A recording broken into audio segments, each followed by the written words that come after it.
더불어민주당 김은경 혁신위원장이 오늘 노인비하 논란과 관련해 어르신들 마음을 상하게 한 점을 정중히 사과드린다고 했습니다. 그런데 사과를 하면서까지 또 다른 논란을 야기시켰는데요. 김은경 위원장은 교수라 철이 없이 지내서 정치 언어를 잘 몰랐다고 해명했습니다.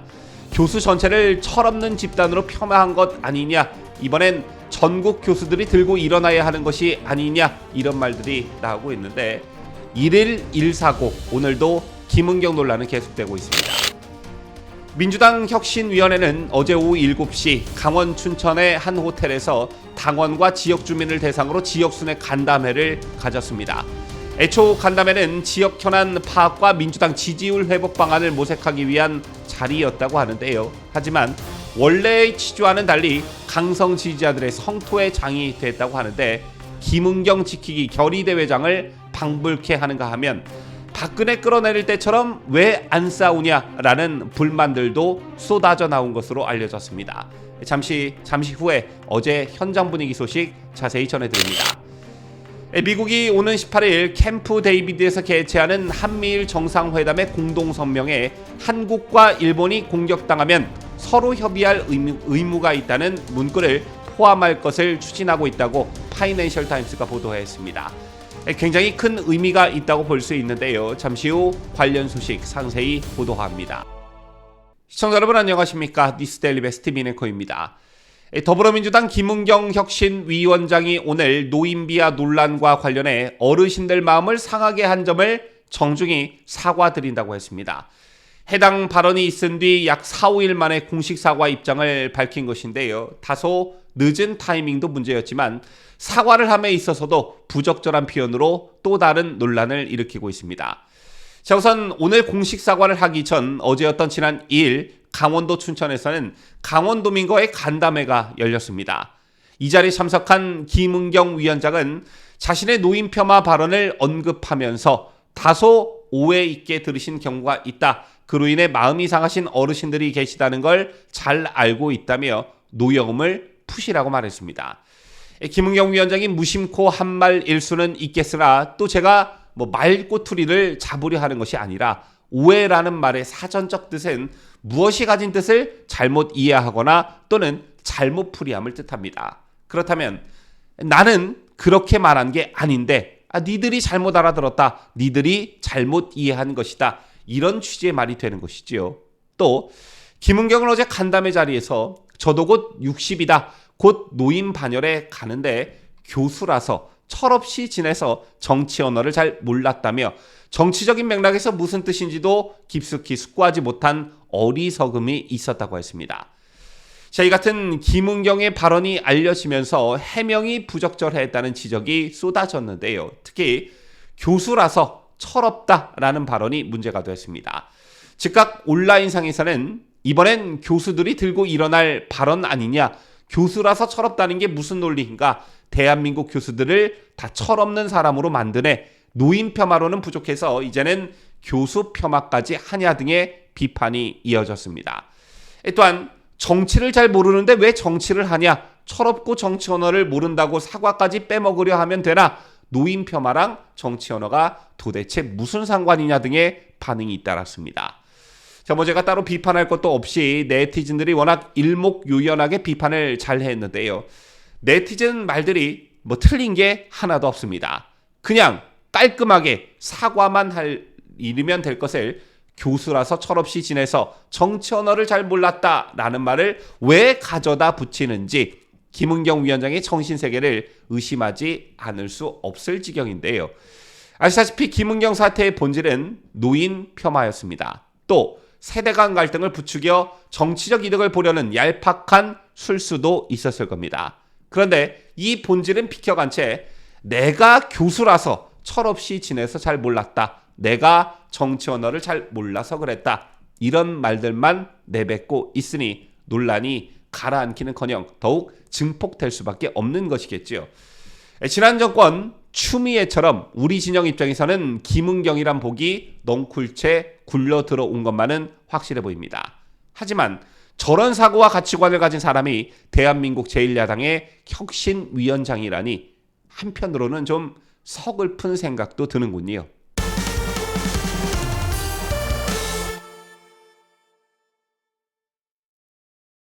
자, 다음 소식입니다.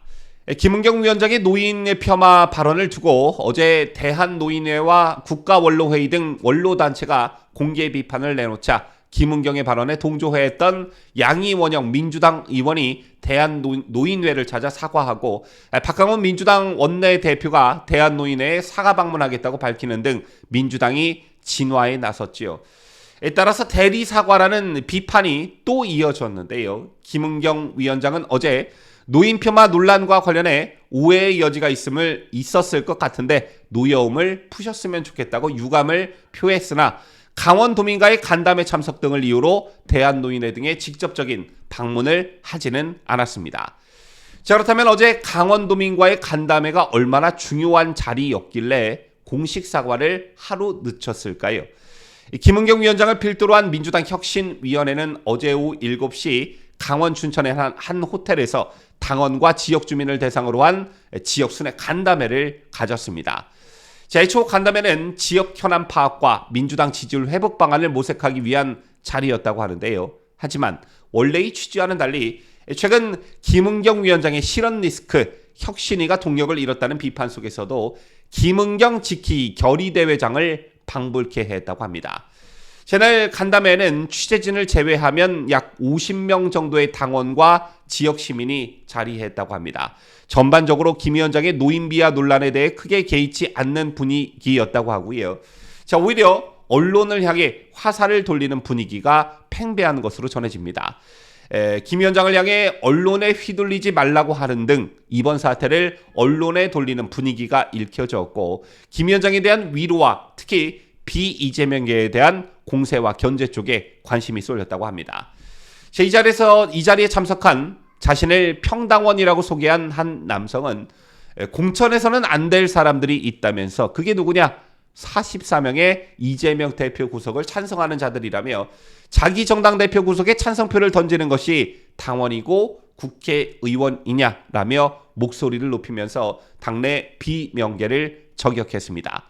자, 그러자 장내에서는 박수 소리와 함께 브라보라는 호응이 터져 나왔다고 하고요. 조응천, 이상민 의원을 공천 배제해야 한다는 발언까지 나오자 곳곳에서 웃음소리와 박수 소리도 터져 나왔습니다. 그런가 하면 윤석열 정부 탄핵에 대한 언급도 이어졌는데요. 한 중년 여성은 요즘 박근혜 대통령이 그립다는 이야기를 한다라며 탄핵의 조건은 차고도 넘치는데 왜 민주당은 그들과 싸우지 않는가? 라고 운을 뗐습니다. 그러면서 이 중년 여성은 우리가 민주당이 좀 더 적극적으로 투쟁을 해야 한다고 생각하고 촛불 집회에도 나와야 한다라며 예전에 박근혜 대통령 끌어내릴 때처럼 민주당이 앞에서 주도해 강하게 나가야 하지 않느냐. 지금 검찰공화국을 무너뜨려야 하지 않나. 방법이 없진 않은 것 같다라고 말했습니다. 이런 분위기에 고무가 됐는지 행사 후 기념 촬영장에서는 참가자와 혁신위원이 서로를 안아주면서 윤석열 탄핵, 김은경 혁신이 응원한다라는 구호를 외쳤습니다. 앞서 김은경 위원장은 간담회 도중 응원하겠습니다란 외침과 참가자들의 박수 세례에 감격이나 한 듯 울먹이는 모습을 보이기도 했습니다. 특히 김 위원장은 내가 조금 회복 탄력성이 좋다. 많은 일들을 겪어 여기까지 오다 보니 좀 강인한 면이 있어서 나를 믿어주면 될 것 같다라며 오늘은 엄청 용기를 얻어간다. 진짜 절을 해도 여러 번 해야겠다는 생각이라고 말하기도 했습니다. 제보다 하루 전에 열린 인천시장에서 열린 간담회에서 김은경은 윤석열 대통령에 대해 대통령이란 직함을 뺀 채로 이름만 언급해 구설수에 오르기도 했었는데요. 이런 개딸들의 김은경에 대한 옹호와 철없는 응원에 한껏 고치되 김은경 위원장이 똥오줌을 못 가리게 되는 어떤 그런 지경에 이른 것이 아닌가 이런 생각을 하게 됩니다.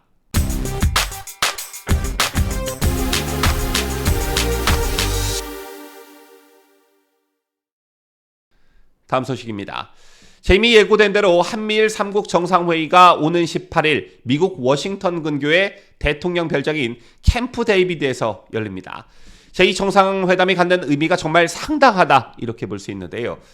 우선 삼국 정상이 다자 정상회의 참석 계기가 아닌 별도의 3자 회의를 위해 모이는 것은 이번이 처음 있는 일입니다.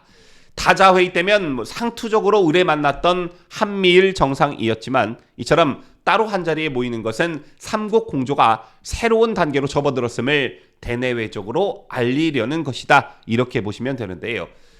사실 삼국 공조는 이미 오래전부터 가동돼 왔지만 한일 간 갈등으로 인해 미국 중심의 두 양자 동맹이 나란히 굴러가는 그런 구조였습니다. 즉 한미일 삼각 동맹이 아니라 한미동맹, 미일동맹이 두 축으로 따로 굴러가는 측면이 강했었고 우리나라와 일본의 갈등이 촉발될 때면 미국이 중재에 나서거나 하는 모습들이 그간 여러 차례 있어 왔습니다.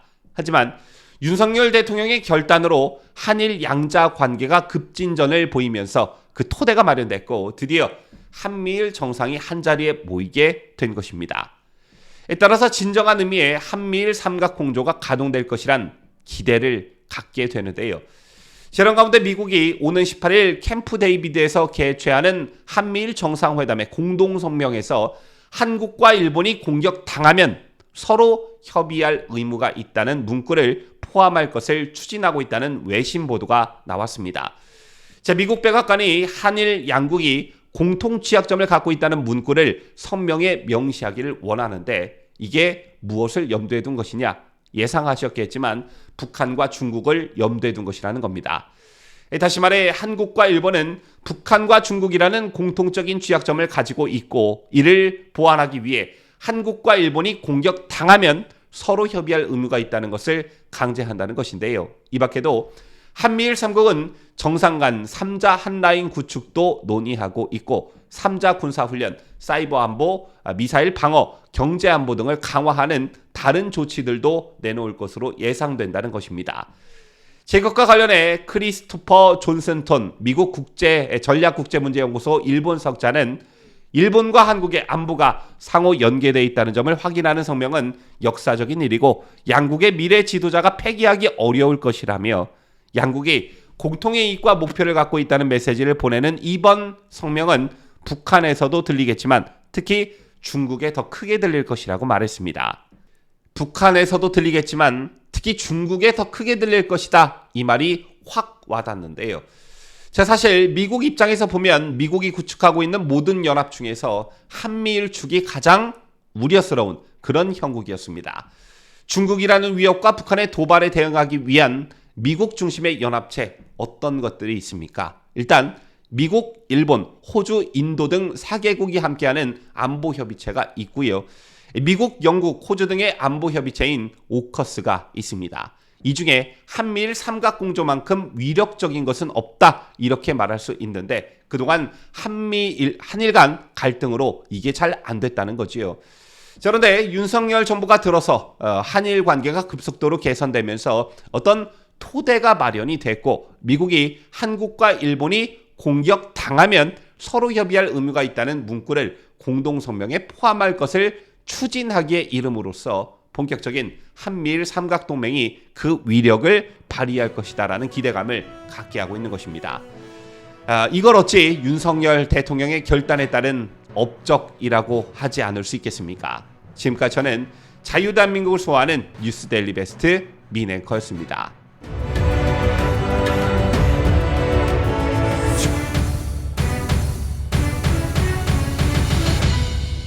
함께해요.